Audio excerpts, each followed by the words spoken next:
চাকরিতে কম্বাইন্ড ডিগ্রিকে অগ্রাধিকার দেওয়ার ঘোষণা প্রত্যাহার সহ ৫ দফা দাবি জানিয়েছে বাংলাদেশ অ্যানিমেল হাজবেন্ড্রি অ্যাসোসিয়েশন। গতকাল বিকেলে জাতীয় প্রেস ক্লাবে আয়োজিত সংবাদ সম্মেলনে বক্তারা পটুয়াখালী বিজ্ঞান ও প্রযুক্তি বিশ্ববিদ্যালয়ে অ্যানিমেল হাজবেন্ড্রি ডিগ্রি পুনর্বহালের দাবি জানান। যে অ্যানিমেল হাজবেন্ড্রি যেই সাবজেক্টটা রয়েছে আর ভেটেরিনারি সাবজেক্ট দুইটা আলাদা বিষয়, একটা প্রোডাকশন করাচ্ছে আর একটা হলো ট্রিটমেন্ট বেস। এখন আন্তর্জাতিক মহলে যেই এই দুইটা কোর্সকে আলাদাভাবেই দেখা হচ্ছে, সেখানে বাংলাদেশে কেন এই দুইটাকে একত্র করার চেষ্টা করা হচ্ছে? আন্তর্জাতিক পর্যায়ে কোনো রকম বিতর্ক নাই। তারা জানে যে what is animal science, what is veterinary science, এটা এস্টাবলিশড, এটা নিয়ে কোনো জগাদারি নেই। কিন্তু আমাদের দেশে এটা কি বলবো, এটা এক ধরনের এটা বাংলাদেশে যে আমাদের বিশ্ববিদ্যালয়ের বাইরে প্রথম যে ভেটেরিনারি কলেজ করে, এটা হলো Chittagong veterinary college, Sylhet veterinary college, এর পরে ইউনিভার্সিটি হয়। এটা ছিল পলিটিক্যাল প্রজেক্ট। বাংলাদেশে সায়েন্স অ্যান্ড টেকনোলজির নামে যে গত সরকারের আমলে 16 বছরে যে প্রজেক্টগুলো হয়েছে, আপনি কি মনে করেন এটা একেবারে রেশনাল থিঙ্কিং নিয়ে করছে? I don't think so. All are political project. কেমনে টাকা মেরে খাওয়া যাবে, কেমনে ল্যান্ড অ্যাকুয়ার করবে, কেমনে একটা ডিসিপ্লিনকে প্রায়োরিটি দিবে, এইসব করা হয়েছে। All our political project.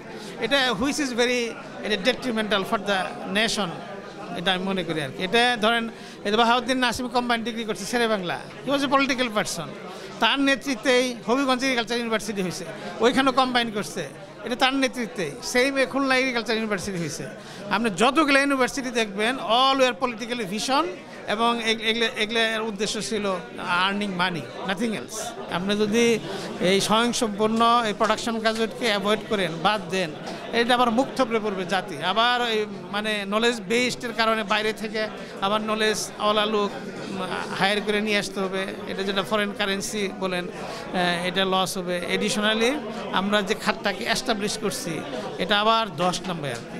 তাদের অভিযোগ, উচ্চ আদালতের আদেশ অমান্য করে বিশ্ববিদ্যালয় কর্তৃপক্ষ ডিগ্রি বাতিল করে কম্বাইন্ড ডিগ্রি চালু করেছে। বক্তারা বলেন, অ্যানিমাল হাজবেন্ড্রি ডিগ্রি বাতিল হলে দেশের পোল্ট্রি ও প্রাণী সম্পদ খাত ক্ষতিগ্রস্ত হবে, কারণ কম্বাইন্ড ডিগ্রি আন্তর্জাতিকভাবে গ্রহণযোগ্য নয়। বাংলাদেশের যে প্রাণী সম্পদ মূলত বোঝায়, সাপোজ আপনার একটা গরু আছে, সে গরুটাকে আপনি 2 কেজি দুধ দেয়, এটা থেকে 5 কেজি দুধ নেবেন, অথবা মাংস হয় আছে হলো 150 কেজি, আপনি 50 কেজি বাড়াই দিবেন। This is the development of প্রাণী সম্পদ। এই প্রাণী উন্নয়ন করবেন। উন্নয়নের 2টা ডিগ্রি ছিল, একটা ছিল অ্যানিমাল হাজবেন্ডারি, আর একটা ফ্যাকাল্টি আপনার ডিভিএম। 2টা ফ্যাকাল্টি যেন সমানভাবে কাজটা করতে পারে। তো এই 2টা ফ্যাকাল্টি মূলত অ্যাকচুয়ালি প্রাণী সম্পদ উন্নয়নের জন্য কাজ করে যাচ্ছিল। বাংলাদেশে যদি দুধ, ডিম, মাংস দ্বিগুণ করতে চান, আপনার জিয়াউর রহমান যে কথাটা বলে গেছিলেন, আপনাকে ওইটাই করতে হবে। বেসিক্যালি আমরা যে সংবাদ সম্মেলনটা করলাম, সেটা পশু সম্পদ উন্নয়নের জন্য এই মুহূর্তে যে একটা চক্রান্ত চলছে, এটাকে প্রতিরোধ করার জন্য আজকে সংবাদ সম্মেলন। এবং আমরা চাই যে বাংলাদেশে অ্যানিমাল হাজবেন্ডারিও থাক, ডিবিএমও থাক, এবং নতুন যে কম্বাইন্ড ডিগ্রি, এটা যদি গভর্নমেন্ট রাখতে চায়, উই হ্যাভ নো প্রবলেম। সবাই যার যার মতো কাজ করুন। 5 দাবি। প্রথম দাবিটা আমি বলতেছি অ্যাকচুয়ালি ডিএলএসটাকে বাইফার্কেট করা হোক, এটা আমাদের মূল দাবি।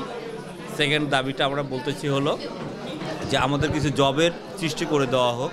থার্ড দাবিটা হলো পটুয়াখালীতে যে আপনার ইউনিভার্সিটি একাডেমিক এটা বাদ করা হোক। আর হলো কম্বাইন্ড ডিগ্রি বাংলাদেশের দরকার নাই, এটা দরকার নেই। আরেকটা হলো অ্যানিমাল হাজবেন্ডারি কাউন্সিলটাকে আমাদের পূর্ণাঙ্গভাবে করে দিক। দিস 5।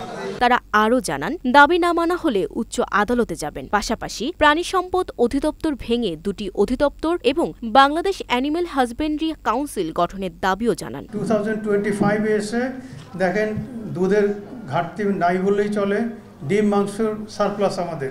এটা কে করেছে? এটা কিন্তু ডাক্তাররা করে নাই, ভেটেরিনারি সার্জনরা করে নাই, এটা অ্যানিমাল হাজবেন্ডারি গ্র্যাজুয়েট করেছে। আর ভেটেরিনারি সার্জনরা হচ্ছে ডাক্তার। বিদেশে দেখবেন আমরা অনেক দেশ ঘুরেছি, শুধুমাত্র আমাদের এই অনুন্নত দেশগুলো ছাড়া, এই যে উগান্ডা বা এই সমস্ত দেশের কথা বললো, নাইজেরিয়া, এইসব দেশে মাত্র 10টা দেশে কম্বাইন্ড ডিগ্রি আছে, আর কিন্তু কোনো দেশে কম্বাইন্ড ডিগ্রি নাই। আপনি বাজারে গেলে সসেজ থেকে শুরু করে, নাগেট থেকে শুরু করে, মিটের সব জিনিস কিন্তু পাচ্ছেন। এখন বাসায় কি কেউ তৈরি করে? এগুলো সব দোকান থেকে কিনে আমরা ভাজি করি আর খাচ্ছি। কেন খাচ্ছি? এগুলোর জন্য রেসপন্সিবল কারা? Animal husbandry গ্র্যাজুয়েটরা। ইঞ্জেকশন দিয়ে কি আপনার প্রোডাকশন করে সব বাড়বে না। আপনি দেখেন যে গরুটা 10 লিটার দুধ দিত, তাকে ইনজেকশন দিয়ে ভালো করে তার দুধ কি 20 লিটার করতে পারবেন? দুধ আরও কমে গিয়ে 2 লিটারে চলে আসবে। যে মুরগিটা বছরে 150টা ডিম দিত, সে 50টা ডিমও দিবে না চিকিৎসা করে ভালো বলে। কিন্তু প্রোডাকশনিস্টটা 10 লিটার গরুর দুধ থেকে তারা টেকনোলজি দিয়ে খাবার দিয়ে 20 লিটার করতে পারবে। যে মুরগিটা 150টা ডিম দিত বছরে, তার ডিমের পরিমাণ 300 হয়ে যাবে। এই জন্য আমরা দেশের উন্নয়নের জন্য সরকার কী বলে সেটা কোনো বিষয় না। সরকার তো চাবেই যে একটা লোক দিয়ে যাতে আমি 10টা কাজ করাইতে পারি। তাহলে ভালো কথা, আমাদের এগ্রিকালচার ইউনিভার্সিটিতে 6টা ফ্যাকাল্টি আছে না? যেমন agriculture engineering, agriculture fisheries, animal husbandry, DVM, agriculture economics, তারপরে পিওর এগ্রিকালচার। তাহলে এক কাজ করেন, একটা করেন যে বিএসসি এগ্রিকালচারাল সায়েন্সেস করে সবগুলো কম্বাইন করে দেন। তাহলে কী হবে? তাহলে একটা ফার্মার ওর কাছে গিয়ে সব কিছু, পুকুরে মাছ কীভাবে চাষ করে, কীভাবে আপনার ফসল উৎপাদন করতে হয়, কীভাবে গরু চিকিৎসা করতে হয়, সবই তো করতে পারবে। তাহলে আপনারা সেভাবে পরামর্শ দেন যে কম্বাইন করার থেকে বরং সব কিছু কম্বাইন করে দেন। 6টা ফ্যাকাল্টি আমাদের দেশের জন্য আরও ভালো হবে, আমাদের দেশ আরও উন্নত সাগরে ভেসে বেড়াবে আর কি।